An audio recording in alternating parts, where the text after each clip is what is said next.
Bien, vamos ahora hoy con la clase de teología sacramental. Va a estar dividida en dos partes esta clase. Es decir, 3 clases hoy o 3 temas hoy, y la próxima ocasión vamos a tener otros 3 temas, porque es un tema bastante amplio.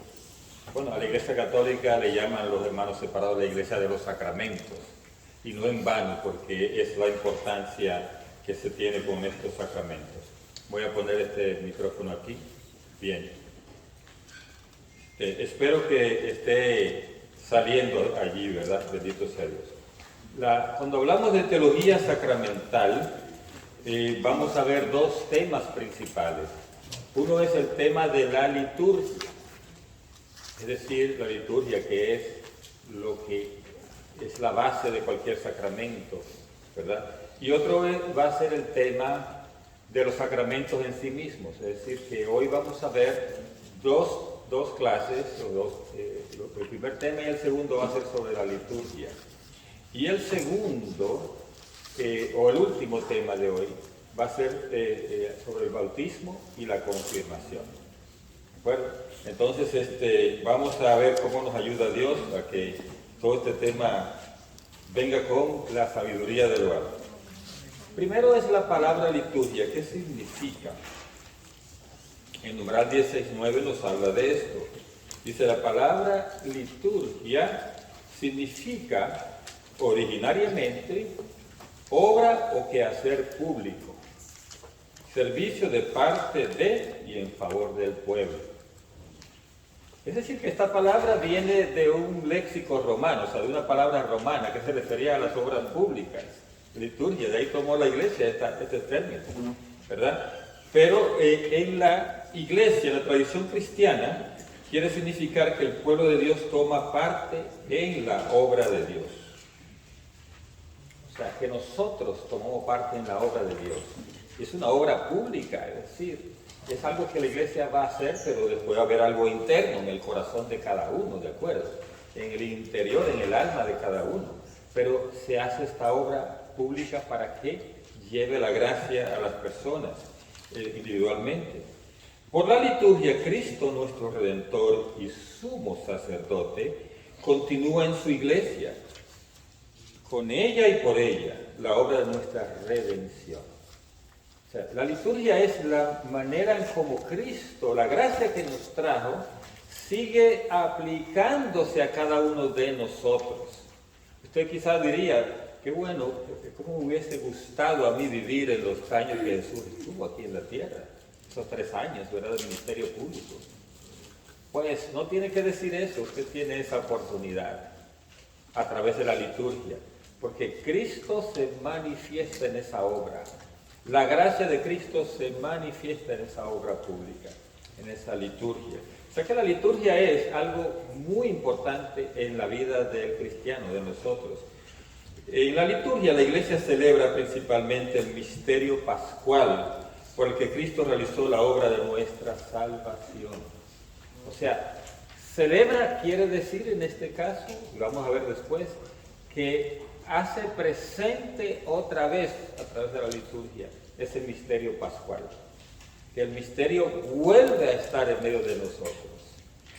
Y eso viene inclusive de la tradición judía, no es que eso lo inventó la Iglesia Católica, viene de la tradición judía, porque para ellos la celebración del Sabbat, es decir, que comienza el viernes en la tarde y es todo el sábado, para ellos es una reactualización de lo que sucedió con el pueblo de Israel cuando cruzó el Mar Rojo. Es decir, la Pascua. Ellos tienen celebración de la Pascua cada semana. Viernes en la tarde al caer el sol y todo el sábado. Y también tienen una gran celebración de la Pascua una vez al año, el día 14 del mes de Nisan. ¿Ese mes cuál es? Ustedes no saben, ¿verdad que no? No lo sabemos nosotros tampoco. El mes de Nisan era en el calendario que usaban los judíos un mes que queda como a la mitad entre marzo y abril. Y entonces ellos, para saber qué día era el día de la Pascua, buscaban el calendario lunar, o sea, veían cómo la posición de la luna, y ese día ellos escogían para celebrar la Pascua. Y eso es lo que hace la iglesia también para celebrar la Pascua. Entonces, esa liturgia para ellos era, y la que celebran los viernes para sábado, es la liturgia que reactualiza el paso por el Mar Rojo. Ellos están viviendo a través de esa liturgia otra vez ese momento en que Dios los liberó. Entonces, eso es lo que la iglesia hace también con la celebración del misterio pascual, porque Cristo atravesó y nos trajo salvación. En el Nuevo Testamento, la palabra liturgia es empleada para designar no solamente la celebración del culto divino, sino también para el anuncio del Evangelio y la caridad en acto. Es decir, que a través de la liturgia nosotros nos relacionamos con Dios, culto divino, y anunciamos el Evangelio, la buena nueva, y también damos amor y recibimos amor de Dios. Por eso se llama caridad en acto, ¿verdad? Le damos amor a Dios y recibimos amor de Dios. Por eso, si usted dice yo amo a Dios, la mejor forma de manifestar ese amor a Dios es a través de la liturgia, porque es el espacio que la iglesia provee para usted realizar esa relación con Dios, para usted recibir y dar amor. En todas las situaciones se trata del servicio de Dios y de los hombres, o sea, Dios está sirviéndonos y el ser humano está sirviendo a Dios. O sea, Él se nos está dando y nosotros nos estamos dando a Él. En la celebración litúrgica la iglesia es servidora a imagen del Señor, el único liturgo. O sea, Jesús es el liturgo por excelencia, el único. ¿Y nosotros qué hacemos en la liturgia? Nos unimos a Cristo en esa celebración, porque Él es el sacerdote, el liturgo, es decir, el que hace la obra para todo el pueblo, el que hace la obra de Dios, del cual ella participa en su sacerdocio. Nosotros participamos en el sacerdocio de Cristo. Cristo es el único sacerdote. Es decir, en el culto se anuncia y se hace un servicio de caridad. Pues ya saben, cuando decimos que Cristo es el único mediador, nosotros lo decimos también, no solo los hermanos separados, nosotros lo decimos también. Ahora que el concepto de mediación para nosotros es específico de la redención. O sea, ¿qué quiere decir? Cuando decimos Cristo es el único mediador, queremos decir que es el único redentor. Eso es lo que quiere decir. No que tiene que ver nada con la intercesión, porque eso es otra cosa.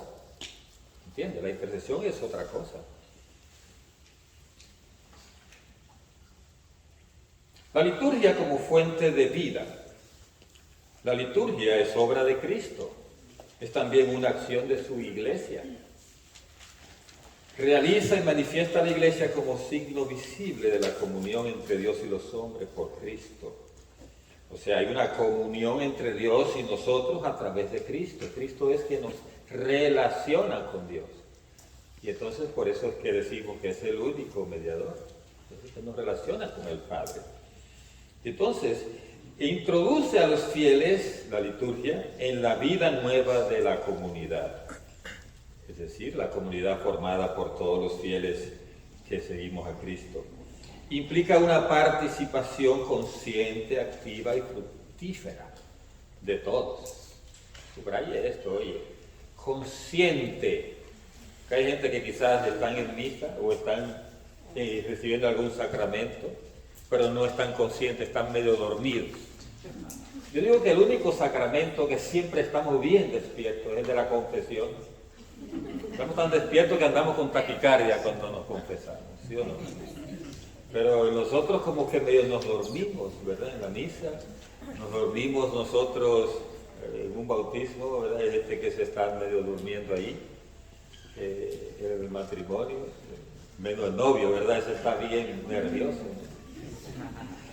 Pero en otros sacramentos nosotros vemos a veces esa como indiferencia, como frialdad de los que participan.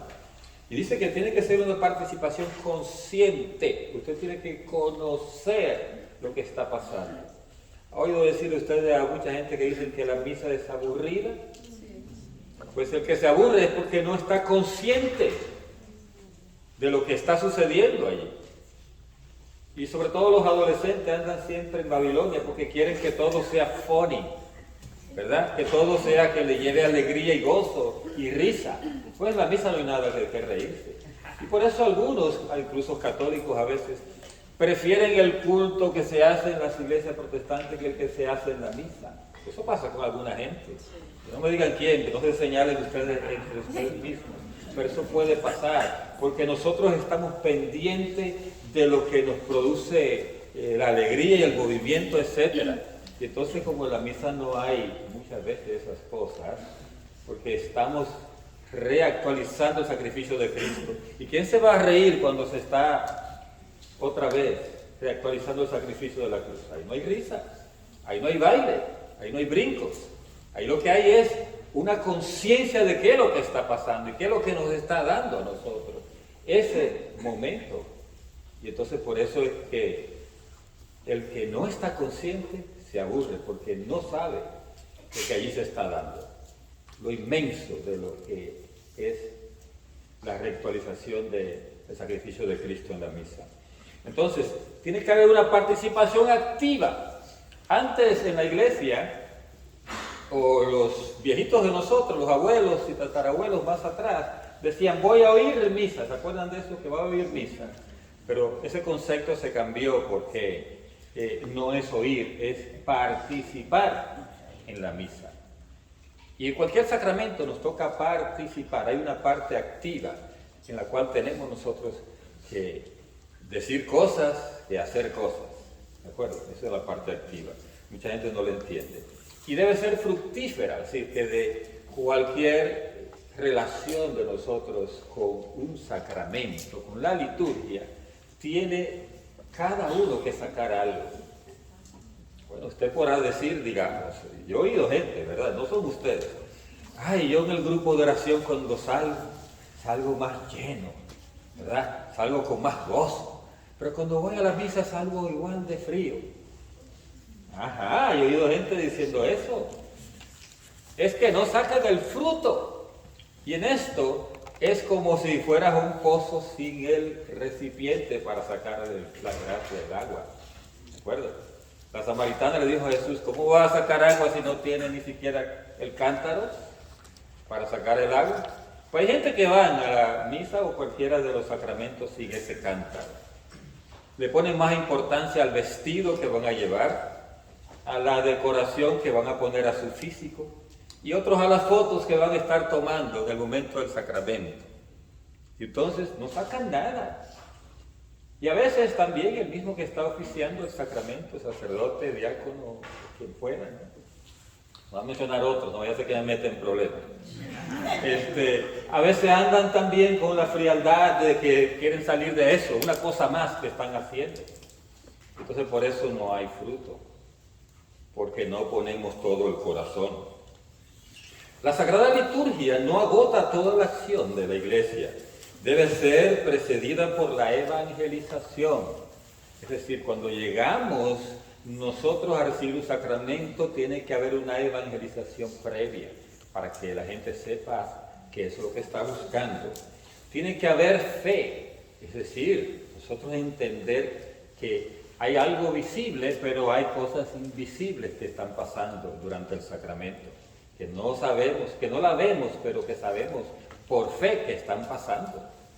Y entonces tiene que haber conversión también, es decir, una entrega del corazón. Y solo así puede dar sus frutos en la vida de los fieles. Solo así la liturgia puede dar frutos. Entonces, en la liturgia tiene que haber oración, porque hay participación de la oración de Cristo dirigida al Padre en el Espíritu Santo. O sea, la oración de la liturgia, quien la hace es Jesucristo en persona del sacerdote. O el sacerdote en persona de Cristo. Él es el que hace la oración. Por eso esa oración es escuchada por el Padre, porque es su propio Hijo quien la está haciendo. En ella toda oración cristiana encuentra su fuente y su término. O sea, en la liturgia encuentra su fuente y su término. Allí buscamos y allí también nosotros encontramos lo que necesitamos. Para la liturgia, o por la liturgia, el hombre interior es enraizado y fundado en el gran amor con que el Padre nos amó en su Hijo amado. O sea, la raíz de la liturgia es Jesucristo mismo, el Hijo amado. Y entonces Él nos ama y ese amor que Él vierte sobre nosotros en nuestros corazones a través del Espíritu Santo hace que nosotros podamos amar al Padre.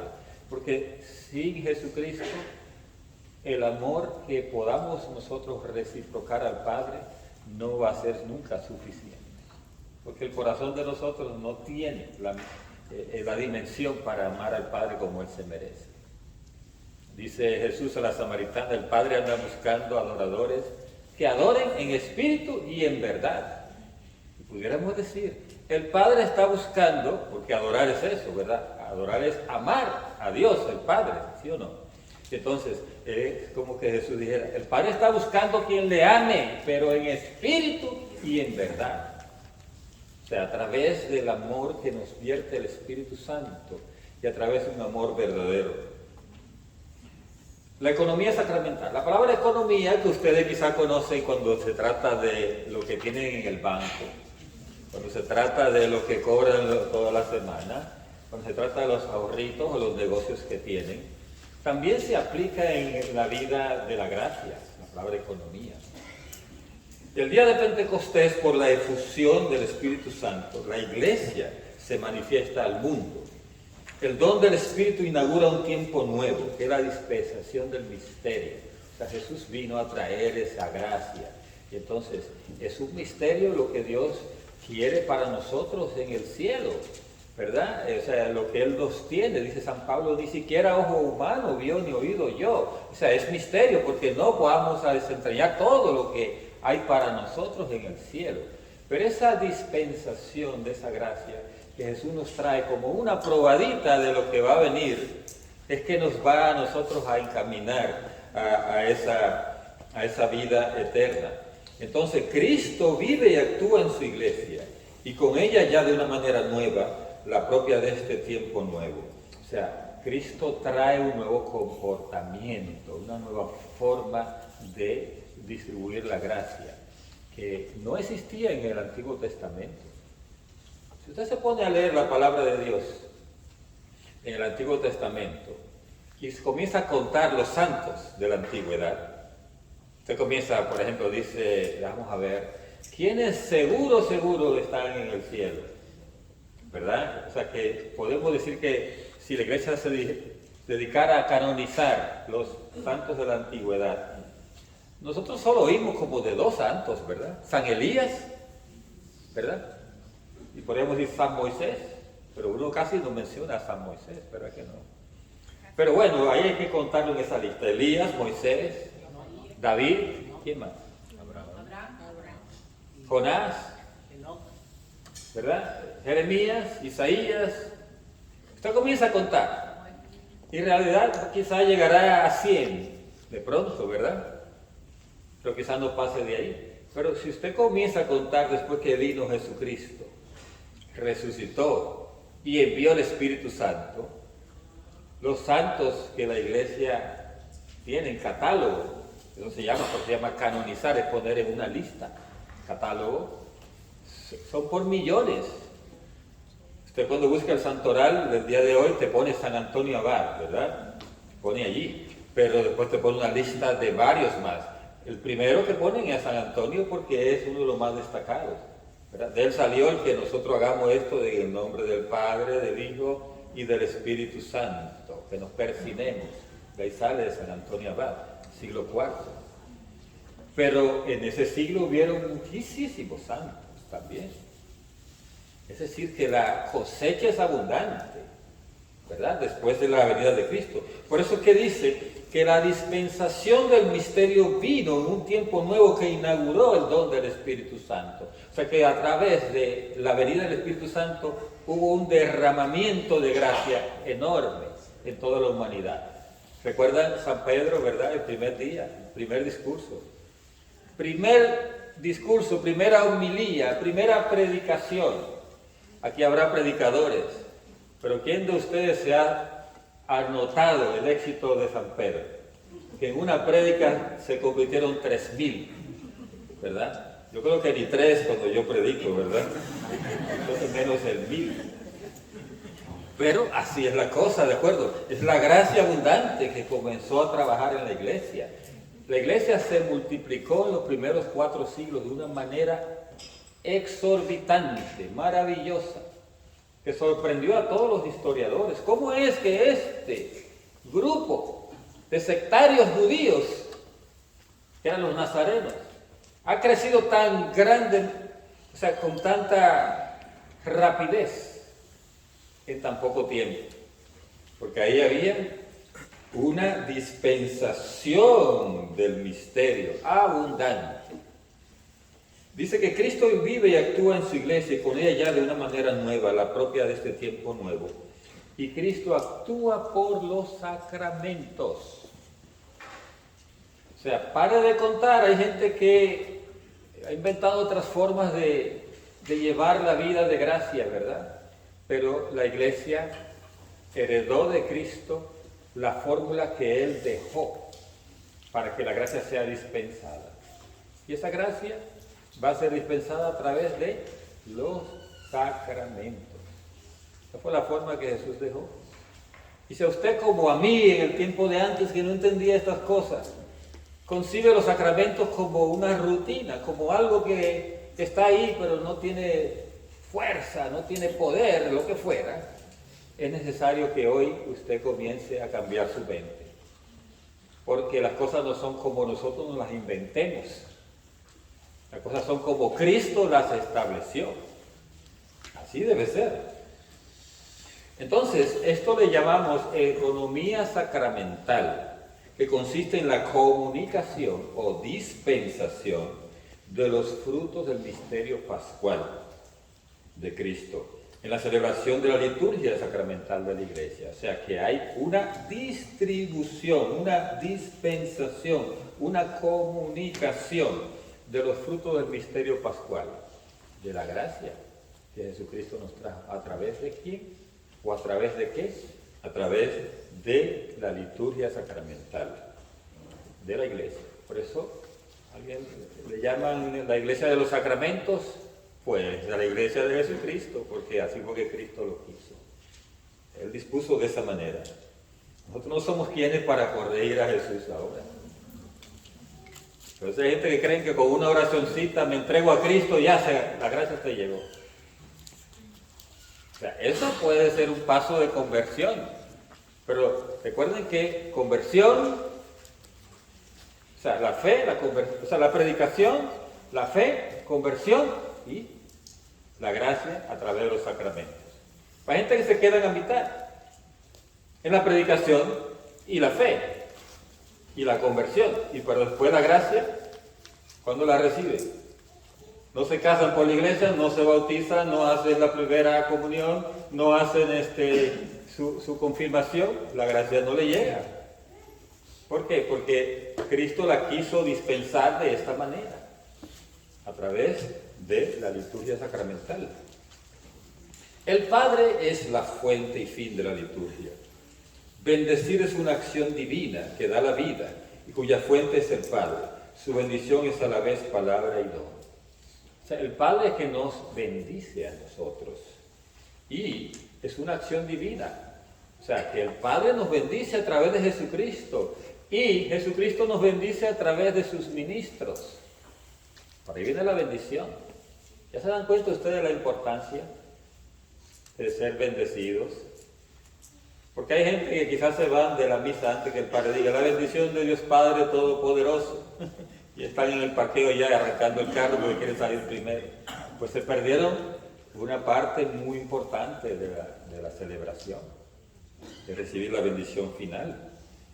Aplicado al hombre, este término significa adoración y la entrega a su Creador en la acción de gracia. Es decir, la bendición es un humillarse Y adorar, porque cuando usted se humilla, usted reconoce que Dios es más que usted. Y que no hay nadie como Dios. Y que de Dios recibimos todo lo que es bueno. Eso significa la bendición. Y entonces, por eso que la bendición es adoración. Quizá usted dice por ahí, vamos a adorar a Dios. Y usted comienza a decir, Padre, te adoro. Y el Padre dice, ¿cuándo? ¿Cuándo? Porque ¿cuándo es que adoramos a Dios? Cuando nos humillamos y reconocemos su grandeza. Y la bendición, por eso cuando el Padre dice, voy a dar la triple bendición o la bendición solemne, siempre el diácono está al lado y va a decir, inclinemos nuestras cabezas. ¿Y por qué lo dice? Porque hay gente que se olvida de eso, que para recibirla tenemos que entrar en humillación, en adoración. ¿De acuerdo? Entonces, la bendición es adoración y la entrega a nuestro Creador en la acción de gracias. Desde el comienzo y hasta la consumación de los tiempos, toda la obra de Dios es bendición. La tierra con todo lo que contiene el universo es bendición de Dios. Dios queriendo algo bueno para nosotros, nos creó este planeta maravilloso en que vivimos. Eso es bendición. ¿De acuerdo? El que hayamos nosotros salido de este mundo cuando pudieron haber salido otras personas. ¿Se recuerdan, verdad, que la relación íntima de hombre y mujer, hay un óvulo, pero hay cantidad de espermatozoides, solo uno entra de un montón. Y de ese uno que entró, hubo la fecundación, de ahí salió usted. O sea que usted es una bendición, un regalo de Dios.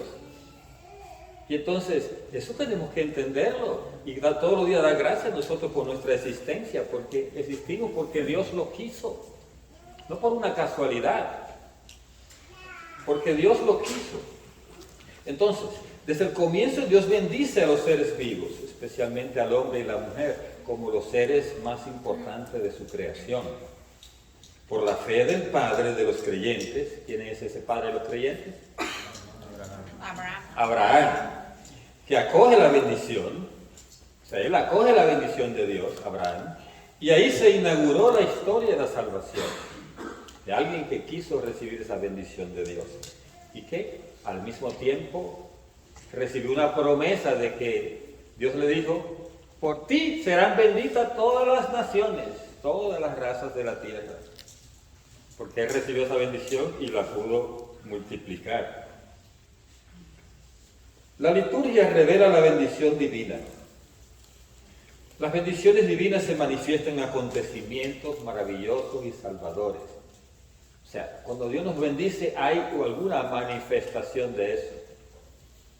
Por ejemplo, mucha gente dice, Dios me ha bendecido mucho, pero ¿por qué lo dice? Porque tienen buenos carros, buenas casas, buenas propiedades, tienen el banco así casi cayéndose de un lado de tanto dinero que han metido, ¿verdad?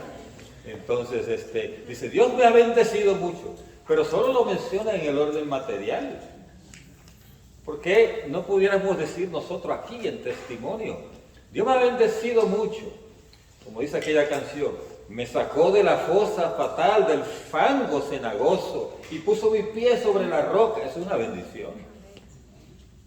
Me sacó del vicio, me sacó de suicidio, me sacó de cantidad de cosas a las cuales el Señor nos ha sacado. Todo eso es bendición. Bendición significa que hay cosas buenas en nosotros que Dios ha puesto. En la liturgia de la iglesia, la bendición divina es plenamente revelada y comunicada. En la liturgia, el Padre es reconocido y adorado como la fuente y fin de todas las bendiciones de la creación y de la salvación. Por eso ustedes se van a dar cuenta y atiendan a esto, muy importante, porque a veces hacemos oraciones y no ponemos el orden que lleva, el orden que la iglesia ha establecido, porque es el orden de la oración de Jesucristo. ¿Cuál es?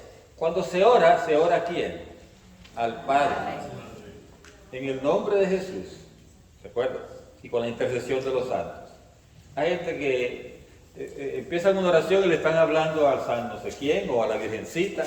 Pues no, usted le habla al Padre, porque es la fuente de toda bendición. Y entonces, ¿Jesús dónde queda? Él es el mediador para esa bendición, ¿de acuerdo? ¿Y dónde quedan los santos?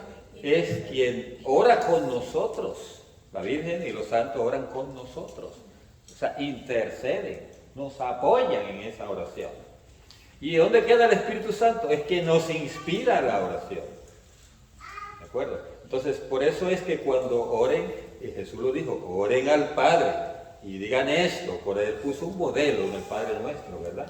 Lo hemos hecho una oración específica, bien construida, pero Jesús dio una estructura en el Padre Nuestro. Se ora al Padre, primero alabando, después reconociendo quién es Él, adorando, y seguimos después pidiendo perdón por nuestros pecados y pidiendo que nos libre de todo mal.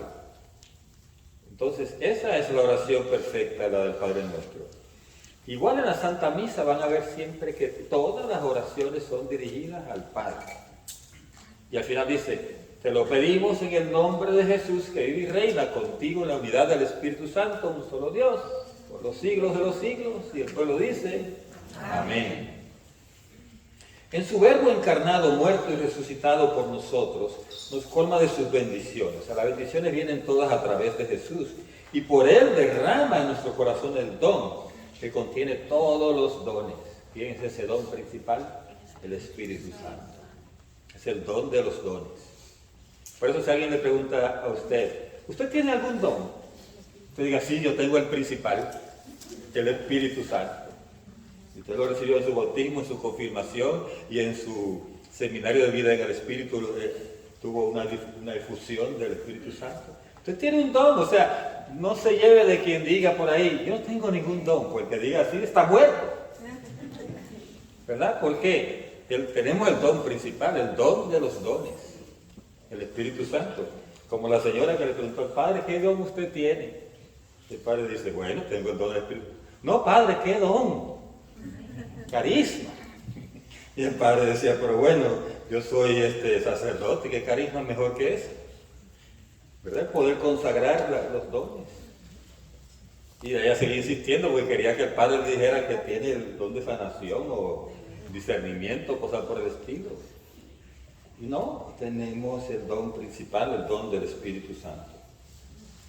Hay una doble dimensión de la liturgia. Por una parte, la Iglesia, unida a su Señor y bajo la acción del Espíritu Santo, bendice al Padre por su don inefable, mediante la adoración, la alabanza, la acción de gracias. Y por otra parte, la Iglesia no cesa de presentar al Padre la ofrenda de sus propios dones y de implorar que el Espíritu Santo venga sobre esta ofrenda, sobre ella misma, sobre los fieles y sobre el mundo entero. Usted va a ver que en cada sacramento que se hace en la Iglesia hay una ofrenda. Y no nos referimos a la ofrenda de lo que le dan el billetito al sacerdote o al diácono, ¿verdad? Eso no. La ofrenda es, primero, las personas en sí mismas son la ofrenda, ¿verdad? Somos la ofrenda. Después, la ofrenda en la Santa Misa de los dones del pan y el vino. La ofrenda de los que hacen la música, la ofrenda de los que ayudan a organizar el servicio, de los que leen, todo eso es ofrenda. Y esa es la parte de la Iglesia, ¿verdad? El sacerdote ofrenda su tiempo, ofrenda su energía, ofrenda su espiritualidad, él lo está allí en la mesa también. Y entonces nosotros ofrendamos el mundo entero en la misa también.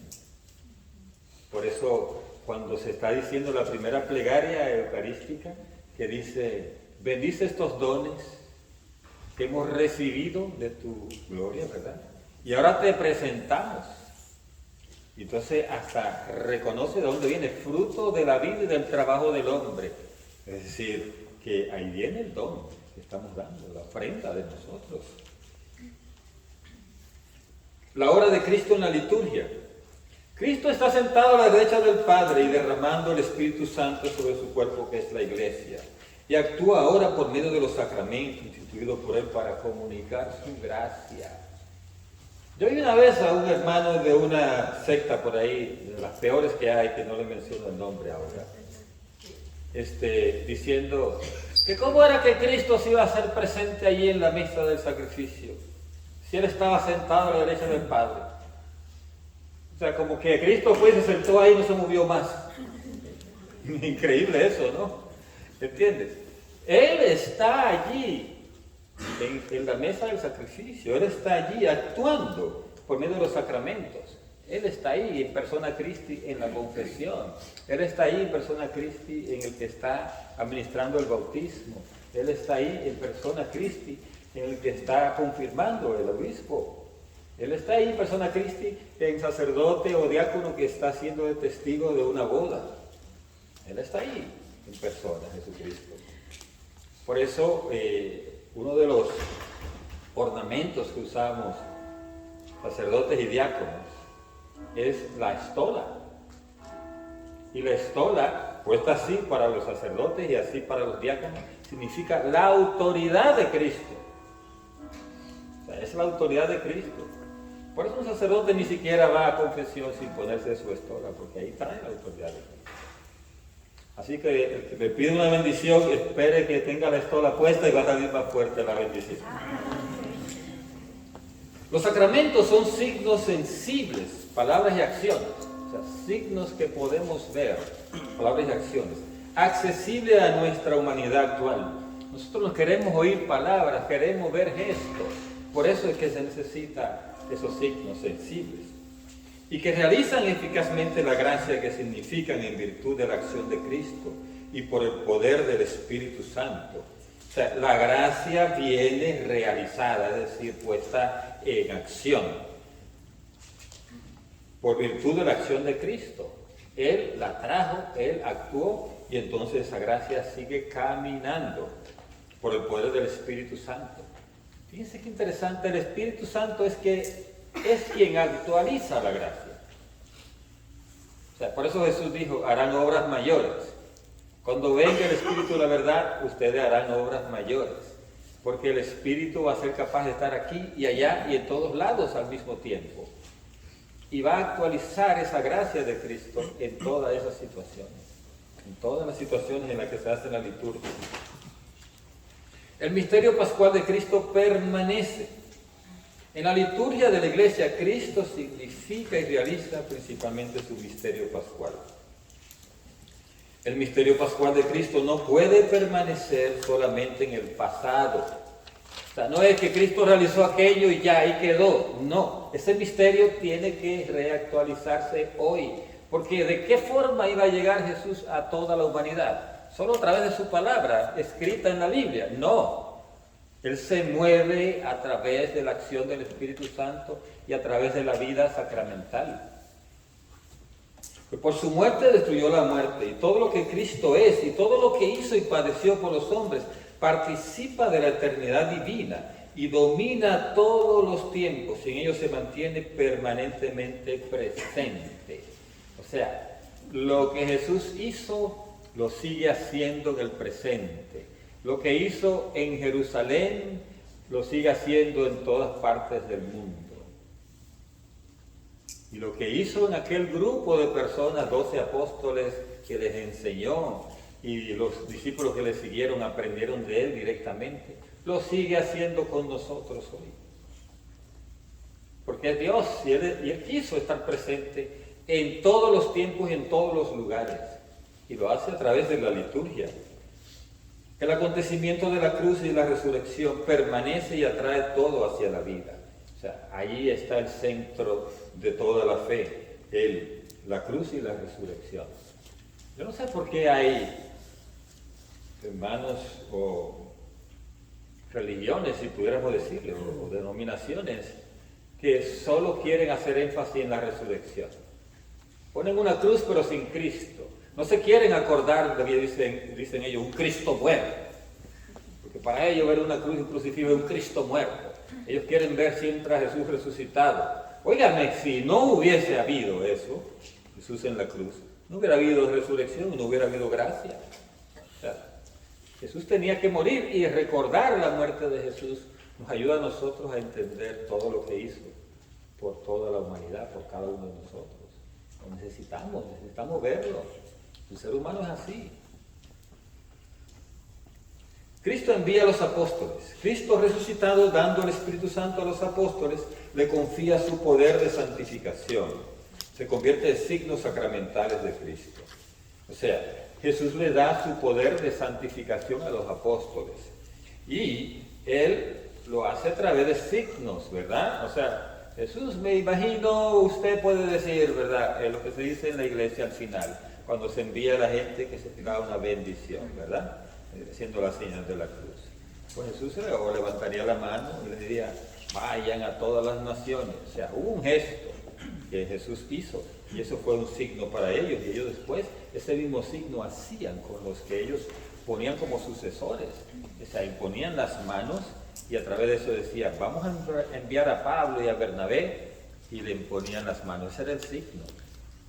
Entonces esa es la parte sacramental. Por la fuerza del mismo Espíritu Santo confía en este poder a sus sucesores.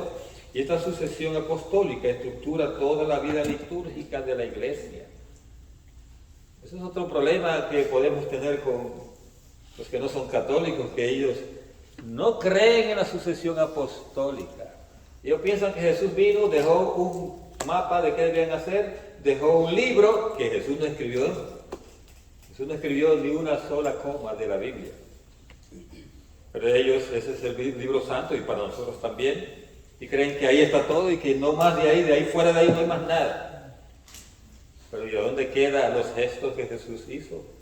¿A dónde quedan los planes que Jesús dijo? Hagan esto, hagan aquello, lo que yo hago, hagan ustedes con los demás. Que está en la misma Biblia. Pero eso tenía que tener detalles, ¿sí o no? San Juan dice que no se escribió todo en la Biblia. Entonces, si Jesús dijo, hagan esto en memoria mía, los apóstoles dieron después, vean, ¿cómo es la cosa? ¿Cómo fue? Él trajo un pan y después tenía que ser de ¿qué tipo de pan? Sin levadura. Listo. Bueno, o sea, eso no está escrito.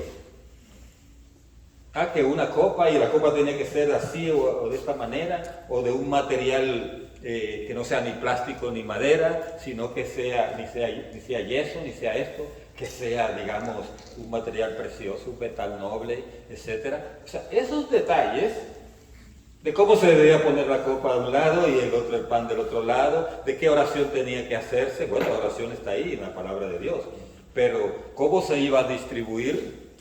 O sea, hay detalles que no están en la palabra de Dios. ¿Y cómo vienen entonces? Vienen por la tradición, vienen por la manera en que los apóstoles vieron y dijeron, bueno, él hizo de esta manera, vamos a hacerlo así también nosotros. ¿De acuerdo? Entonces, eso es lo que la sucesión apostólica nos trajo, que viene de boca en boca. Por eso San Pablo dice, en 1 Corintios, ¿verdad? En el capítulo 11 dice, por eso he recibido yo esta tradición, dice él. ¿Y a qué se refiere? ¿Qué tradición? Dice él. Que estando Jesús en la mesa del día, entonces habla de la Eucaristía, es decir, de la consagración. Pues esto viene por una sucesión apostólica. Ella entonces es un sacramento que es transmitido por el sacramento del orden. Es decir, el orden es la sucesión apostólica y ellos transmiten o hacen lo que Jesús transmitió. Como Cristo envió a los apóstoles, así envían ellos a los sucesores. Y Cristo está presente en la liturgia. En toda liturgia Cristo está presente. ¿Desde qué momento se hace presente Jesús en la liturgia? Cuando decimos, y bien, toda liturgia tiene que empezarse así, en el nombre del Padre, del Hijo y del Espíritu Santo.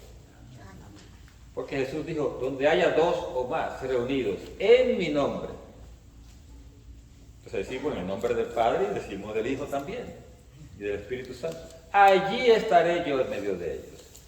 O sea, que es la manera en cómo Jesús se comienza a hacer presente.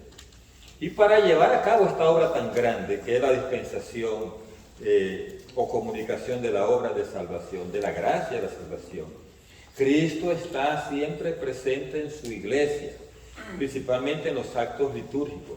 En la persona del ministro está Cristo. Por eso, cuando entra un sacerdote a la misa, ¿qué hacemos? ¿Qué posición tomamos nosotros? Estamos cada cual mirando el celular o mirando un librito o algo. ¿Qué hacemos cuando llega el sacerdote a la misa? Nos ponemos de pie, igual como en un juzgado. O cuando están haciendo una rueda de prensa que llega el presidente del país y dice, ladies and gentlemen, the president of the United States. Y una vez todo el mundo de pie, ¿verdad?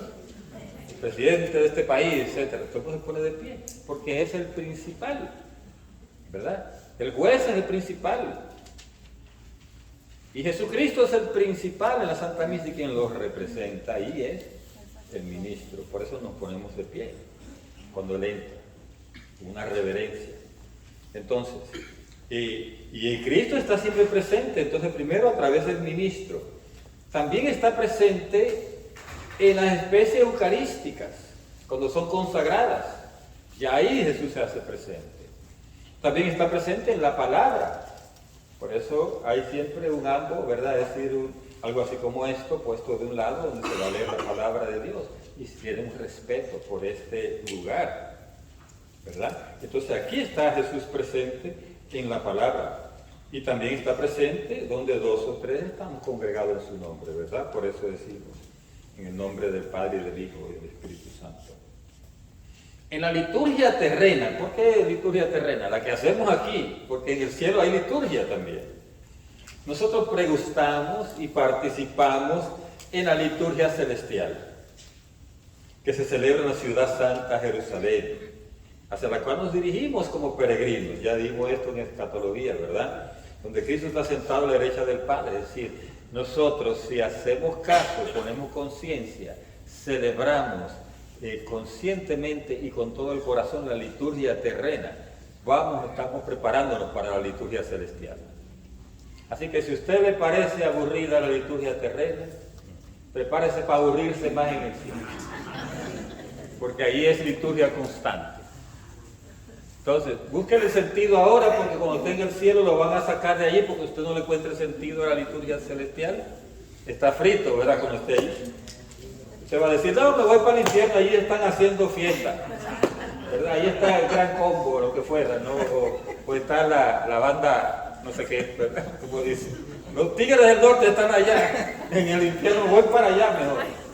No, en realidad, nosotros tenemos que pregustar la liturgia terrenal.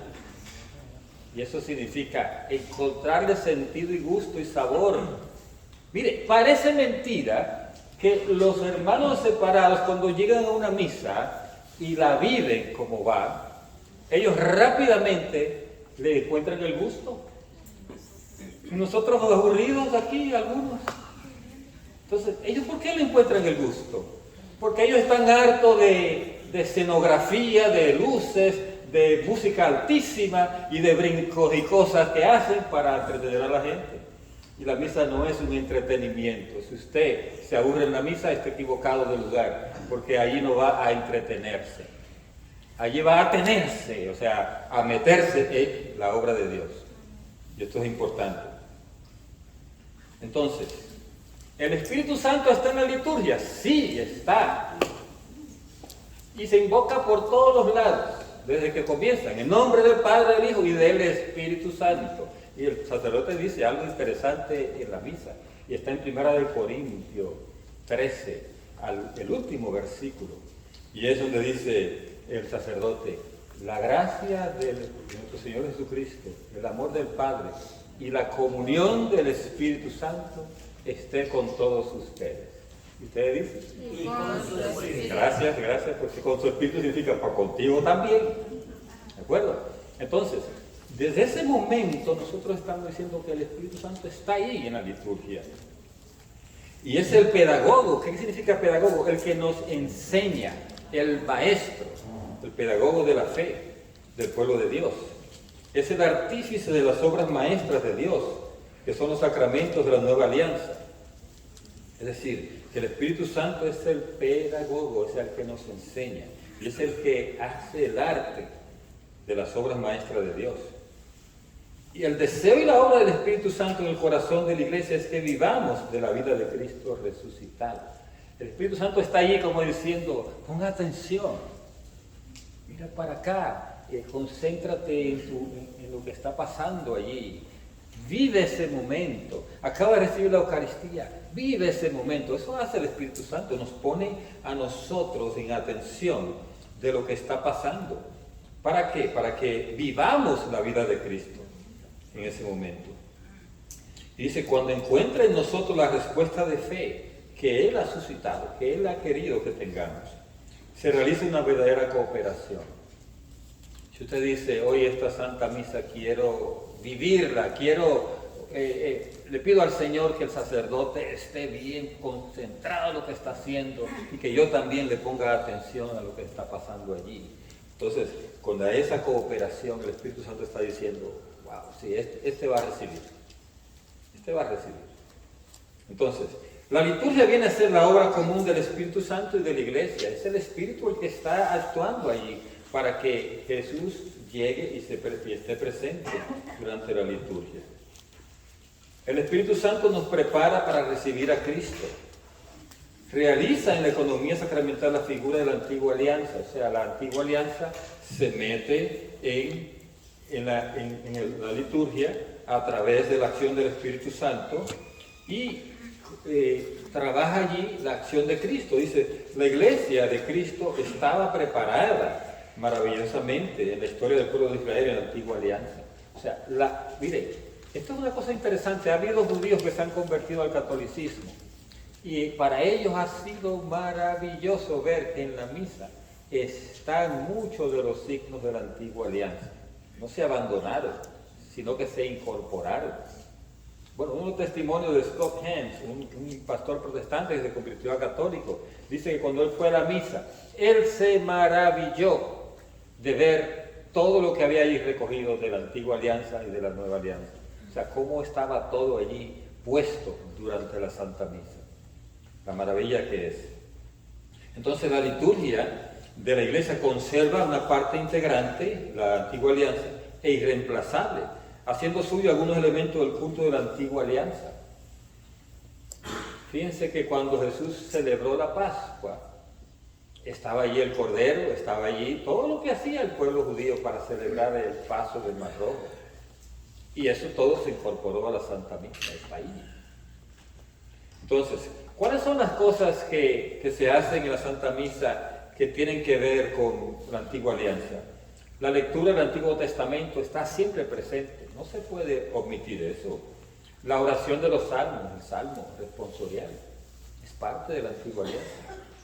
El pueblo judío, cuando se reúne los viernes en la noche, los sábados, para celebrar la Pascua, ellos siempre comparten un salmo, o varios salmos. Entonces, nosotros lo hacemos también en la Santa Misa. Y también la memoria de acontecimientos salvíficos que hubieron antes de Cristo, ¿verdad? Podemos decir lo de Noé, lo que hubo en el Mar Rojo, lo del pueblo de Israel, ¿verdad? Peleando contra todos los pueblos vecinos, etcétera. Y una cantidad de elementos salvíficos que vamos a ver nosotros y siempre rememorados durante la Santa Misa. Entonces, en la nueva alianza hay algo que Jesús quiso poner nuevo allí, ¿verdad? Por eso es nueva alianza. La palabra alianza saben que significa pacto, ¿verdad? Nosotros hacemos un pacto con Dios. El pueblo de Israel hacía pactos con Dios. Hay varios pactos, de Moisés, de Abraham antes, de Noé. Y hay pactos, ¿verdad?, que hizo el pueblo de Dios ya establecido en la nueva, en Israel, ¿verdad?, cuando estaba allí. Hizo pactos. Entonces, en la nueva alianza, toda acción litúrgica, especialmente la celebración de la Eucaristía y de los sacramentos, es un encuentro con Cristo y la Iglesia. O sea, hay un pacto allí con Cristo. En cada sacramento hay un pacto que se hace. Entonces, la asamblea litúrgica recibe su unidad en la comunión del Espíritu Santo, que reúne a los hijos de Dios en un único cuerpo de Cristo. O sea, nosotros, a través de ese pacto, nos incorporamos al cuerpo de Cristo. Hay un pacto en el bautismo, hay un pacto en el matrimonio, hay un pacto en cada sacramento. En la Santa Misa siempre hay un pacto también. Ese pacto empieza con la oración de perdón que hacemos al inicio, ¿verdad? Antes de empezar los sagrados misterios, reconozcamos nuestros pecados. Ahí entramos nosotros a ese pacto. Entonces, como el pueblo de Israel tiene una frase que la llevan ellos a veces puestas aquí en la frente, según dice la palabra de Dios, o en hilachas, ¿verdad?, puestas en su manto que tienen, unas hilachas. Ahí está la oración en la cual ellos renuevan ese pacto, que es la que dice, escucha Israel, ¿verdad? Escucha Israel. Y entonces esa oración la repiten ellos constantemente para recordar el pacto que hicieron con Dios. Entonces, la asamblea litúrgica recibe su unidad entre la comunión del Espíritu Santo, que reúne a los hijos de Dios en el único cuerpo de Cristo. El numeral 1098 dice que la asamblea debe prepararse para encontrar a su Señor y que debe ser un pueblo dispuesto. Esta preparación de los corazones, la obra común del Espíritu Santo y de la asamblea, en particular de sus ministros. Ahora, yo le pregunto a ustedes, ¿llegan a misa 15 minutos antes o 10 para hacer esa preparación? ¿O llegan a la carrera y todavía preguntan, ¿y si llego después del salmo, puedo comulgar? Hay gente que quiere, ¿verdad?, como hasta los últimos pueden llegar, ¿no? Entonces me ha hecho esa pregunta. Si llego después de la homilía, ¿puedo comulgar? Entonces, hermano, no esté haciendo medidas, ¿verdad? ¿Hasta dónde debe llegar? ¿Hasta dónde usted puede hacer trampa, digamos? No, mida eso. Mida mejor cómo preparar su corazón para recibir mejor. Porque no va a ser a la carrera. Cuando usted va a un médico, tiene una sala de espera allí, ¿verdad? Usted no se tira directamente para allá, para la oficina. Una sala de espera que le dé tiempo a usted a pensar un poco. Entonces, en la misa hay sala de espera también, ¿verdad? En la iglesia hay sala de espera. Entonces, allí, llegar 10 minutos, 15 antes, hace que usted comience a ofrecer, comience a recordar de qué va a dar gracias, porque Eucaristía significa dar gracias.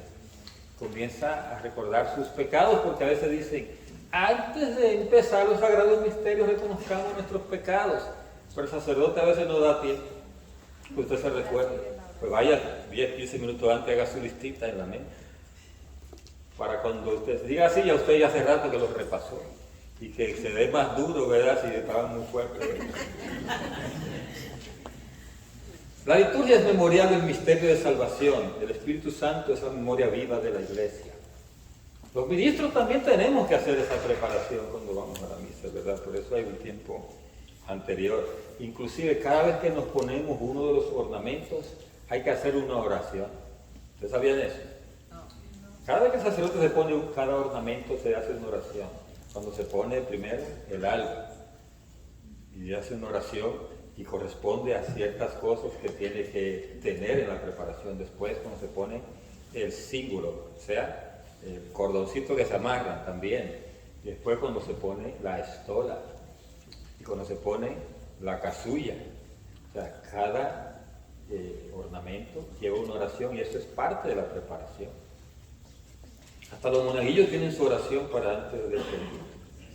Todo el mundo tiene que prepararse para ese misterio, ¿verdad?, para la celebración litúrgica.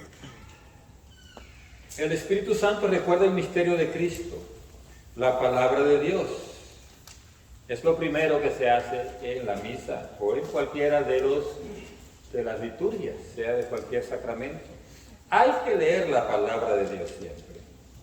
Y a través de ella el Espíritu Santo recuerda el sentido del acontecimiento de salvación, dando vida a la palabra de Dios que es anunciada para ser recibida y vivida.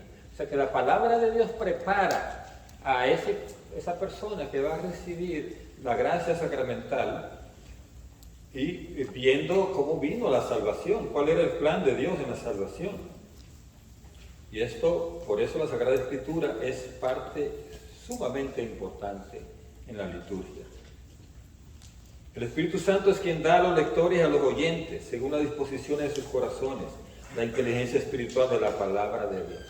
El padre Emiliano Tardif decía lo siguiente: nunca oro por ninguna persona por sanación si antes no le predico la palabra de Dios.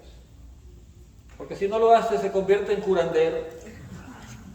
Curandero lo primero que dice cuando usted le va para que lo sane de algo, que dice, ¿cuánto me va a pagar? Es lo que le interesa, ¿cuánto le vas a pagar? Por eso es la diferencia. El que ora por sanación tiene primero que leer y meditar la palabra con las personas para que ellos entiendan. Si voy a bendecir una casa, se tiene que leer la palabra de Dios, la lectura de ese día. Y a veces es la única lectura que oyen esa gente, porque no van a misa. Entonces tienes que hacerlo, porque la palabra de Dios es la que va produciendo esa fe. Como dice San Pablo, ¿verdad? La fe viene por el oír.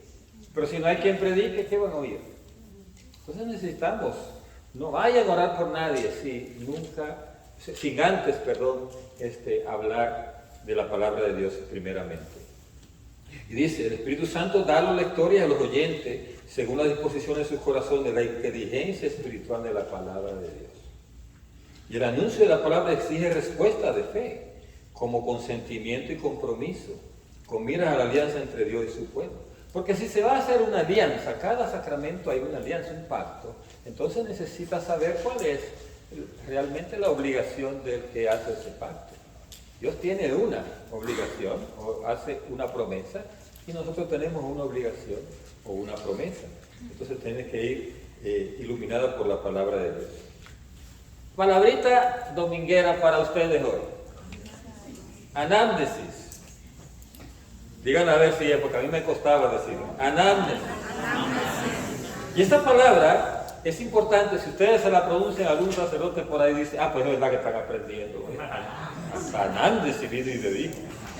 ¿Qué es lo que es la anamnesis? En la celebración litúrgica se refiere siempre a intervenciones salvíficas de Dios en la historia. O sea, hay una referencia a las intervenciones de Dios en la historia. La liturgia de la palabra, el Espíritu Santo recuerda, ahí está, lo que es anamnesis, un recuerdo. Recuerda a la asamblea todo lo que Cristo ha hecho por nosotros. Según la naturaleza de las acciones litúrgicas y las tradiciones rituales de la Iglesia, una celebración hace memoria de las maravillas de Dios. O sea, en toda celebración hay que hacer memoria de las maravillas de Dios para que la gente sepa que va a recibir esa acción litúrgica, sepa lo que vino antes, y eso aumenta la fe de la persona. Y eso es lo que se llama anamnesis, que puede ser más o menos desarrollada. Usted, depende del tiempo que tenga, ¿verdad? Por ejemplo, en un bautismo se hace una homilía de unos 10, 15 minutos, ¿verdad? Que la gente está medio mareada, ¿no? Mareada con la foto y las cosas, ¿no? Pero si se hace muy largo, entonces se pone un poco difícil. Yo cuando hago bautismo así colectivo, que llega a un montón de gente, trato de que esa homilía o la reflexión de la palabra, la anamnesis, sea coloquial, o sea, que le pregunto a la gente para que entren en el diálogo de lo que Dios le está dando. Entonces, es importante la anamnesis porque eso va a aumentar la fe de las personas. Dice así que el Espíritu Santo despierta así la memoria de la Iglesia y suscita entonces la acción de gracia y la alabanza. Por eso, después que se predica, en el grupo de oración, por ejemplo, durante la predicación hay una anamnesis, porque hay un recordatorio de las maravillas que Dios ha hecho. Y entonces, lo que sigue después no es como, se predicó, vámonos para la casa. No, tiene que venir una alabanza, una adoración más profunda. ¿Por qué? Como consecuencia de lo que se ha predicado. Porque tiene que haber una profundización en las maravillas de Dios. Y entonces decimos, bueno, como hoy hablamos, por ejemplo, la lectura de hoy, ¿de qué habla? A ver, ¿quién da más? O la de ayer, si quiere. La de ayer, si quiere. ¿Verdad? Supongamos que es la lectura de la multiplicación de los panes, por salir con algo, ¿verdad? Y entonces se hace una reflexión del poder de Jesús, que hizo que 5 panes y 2 peces se convirtieran en una cantidad de alimento para una multitud de 5,000 personas. Y usted puede hacer la pregunta, ¿usted cree que Dios puede hacer eso hoy aquí? Multiplicar allí todos esos bananos y ¿qué más hay allí? Panes, galletitas, etc. ¿Puede el Señor multiplicar? Él tiene el poder para hacerlo. ¿Sí o no? ¿Lo tiene? Claro que lo tiene. Entonces, cuando usted hace un análisis así, entonces dice, pero no necesitamos que el Señor lo haga, ¿verdad que no? Porque tenemos suficiente. Pero sí necesitamos otra multiplicación, que es la multiplicación de su gracia. para que nosotros podamos seguir caminando en santidad. Entonces usted hace el paralelo y al final le dice a la gente, entonces si Él puede hacerlo, vamos a pedirse para que esa gracia que va a venir en esta liturgia, en este bautismo, en esta celebración, se vaya cada uno con algo para la casa. Fíjense que Jesús quería que le dieran ellos. Ellos querían ¿qué? Mandar a la gente. Pero pobrecitos se van a caer por el camino de ustedes. No, pero ¿cómo vamos a hacer? Ellos pensaban, ¿verdad? Tenemos 5 panes y 2 peces ahí, eso apenas da un poquitito para nosotros. Pero ¿cómo le vamos a dar a toda esta gente? No, denle. Entonces Jesús estaba preocupado por ellos. Así está preocupado por cada uno de nosotros. Entonces la análisis es un recordar lo que Dios ha hecho, que es importante. En los grupos de oración tenemos que hacer análisis también. La predicación tiene que ir en ese punto. Por eso es, cuando usted da testimonio, no habla de sí, habla de lo que Dios hizo. Eso es lo más importante. Pero hay gente que comienza a dar testimonio y comienza a contar de cuando eran pequeños y la vuelta que daban y me pusieron chito, pero yo me llamaba Concho, etcétera, por ahí viene la cosa, ¿verdad? Y entonces, y comienzan por ahí a sacar, yo eso con Concepción me decían Concho y entonces por ahí, ¿eso qué importa? Yo digo como que dice, ¿a dónde está Dios en el asunto? ¿Verdad? Entonces, es lo que tenemos que hacer cuando damos. Por eso que dice que al final se termina con una doxología, que significa alabanza. ¿Cuál es la oración doxológica que más conocemos? La que dice, gloria al Padre, al Hijo y al Espíritu Santo. Como en el principio, ahora y siempre, por los siglos de los siglos. Amén. Es una oración doxológica, que significa de alabanza y de acción de gracias. Bien, entonces, hay otra palabrita dominguera y la tengo aquí en negro. A ver si la pueden pronunciar. Epíclesis. Epíclesis. Llévense esas dos, análisis y epíclesis. Son importantes en la vida sacramental. ¿Qué es lo que es la epíclesis? Vamos a ver. La liturgia cristiana no solo recuerda los acontecimientos que nos salvaron, análisis, ¿verdad? Recordar. Sino que los actualiza, los hace presente. Eso es epíclesis. Actualizar, hacer presente. Entonces, el misterio pascual de Cristo se celebra, no se repite. O sea, la misa es una celebración, no una repetición. Son las celebraciones las que se repiten. En cada una de ellas tiene lugar la efusión del Espíritu Santo que actualiza el único misterio. El Espíritu Santo está atento y actuando en cada celebración litúrgica. Entonces, la palabra epíclesis significa invocación sobre epíclesis, y es el momento en que el Espíritu Santo se hace presente, es el epíclesis. Por ejemplo, en la Santa Misa, ¿cuándo se da la epíclesis? Cuando el sacerdote hace, la mano la tiene así y la voltea así, sobre los dones. Ahí se hace la epíclesis. Decía un formador que yo tuve en el seminario, decía él, el milagro, catapum, cuando el sacerdote dice, derrama sobre estos dones el poder de tu Espíritu Santo, para que ellos se conviertan en el cuerpo y la sangre de Cristo. Ahí llegó el Espíritu Santo. Eso es epíclesis ahí. Y en cada sacramento hay momentos de epíclesis, vamos a verlo después. ¿Verdad? Hay momentos de epíclesis. Porque es la intercesión del sacerdote, suplica al Padre que envíe el Espíritu Santificador para que las ofrendas se conviertan en el cuerpo y la sangre de Cristo. ¿Verdad? Eso en la misa. Pero en el bautismo, ¿qué es lo que necesitamos que se convierta en algo santificador? El agua. El agua. Y entonces hay un momento de epíclesis cuando dice, que baje el poder de tu Espíritu Santo sobre esta agua. El sacerdote dice, toca el agua con la punta del dedo. Yo hago a veces lo que hago es que el agua la levanto así para que chorree, para que tiren fotos. ¿Se acuerdan del epíclesis? Y se acuerdan del epíclesis, ¿se acuerdan? Para que haya una visión de lo que está pasando. Derrama el poder de tu Espíritu Santo sobre esta agua. Y va el agua cayendo así. Y la gente eso hace una visión, o sea, hay una ilustración. Entonces, junto con la análisis, la epíclesis es el centro de toda la celebración sacramental. Y particularmente la Eucaristía. O sea, que tienen que estar las dos cosas. cualquier celebración. Anánesis y epíclesis. Si sacan esas dos palabritas de esta clase de hoy, ya ustedes la hicieron.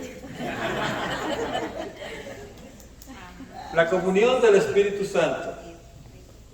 A mí me salieron en el examen final en el seminario cuando di esta clase de teología sacramental. La finalidad de la misión del Espíritu Santo en toda acción litúrgica es poner en comunión con Cristo para transformar su cuerpo. O sea, el Espíritu Santo nos pone en comunión con Cristo, en unidad con Cristo. ¿Ya se dan cuenta ustedes por qué lo que recibimos en la Eucaristía, el cuerpo de Cristo, se llama comunión? Dice, voy a recibir la comunión. ¿Por qué es comunión? Por esto que está diciendo aquí. Porque el Espíritu Santo nos une con Cristo. O sea, nos hace común con Cristo, a todos juntos, nos une con Cristo. ¿Verdad?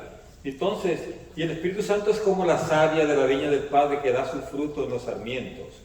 El fruto del Espíritu en la liturgia es inseparablemente comunión con la Trinidad Santa y comunión fraterna. Nosotros nos insertamos en la Trinidad a través de Cristo y nos unimos unos a otros en la comunión. O sea, por eso es comunión. Estamos juntos en el cuerpo de Cristo, todos. Entonces, la epíclesis es oración por el pleno efecto de la comunión de la asamblea con el misterio de Cristo. O sea, hay epíclesis sobre para el pueblo también. ¿Se acuerdan ustedes cuando se está incensando, verdad, en las misas solemnes, que se incensa el altar, se incensa los dones, y después se incensa el sacerdote, y después el pueblo? Y eso, el incienso ahí lo que está es destacando a dónde está el Espíritu Santo, a dónde está actuando el Espíritu Santo, a dónde está presente el Señor. Eso es lo que quiere decir. Y está presente en los dones, ¿verdad? Va a estar presente ahí, está presente en el sacerdote y está presente en el pueblo. Eso es lo que significa el incienso ahí, todo lo que se está haciendo. Entonces, por eso que dice que la epíclesis es oración sobre la comunión de la asamblea con el misterio de Cristo. La gracia de nuestro Señor Jesucristo, el amor de Dios Padre y la comunión del Espíritu Santo, la frase que dije que se dice al principio de la misa, deben permanecer siempre con nosotros y dar frutos más allá de la celebración eucarística. O sea, nos vamos nosotros llenos de esa gracia para poder producir algo de fruto en nuestra vida de santidad.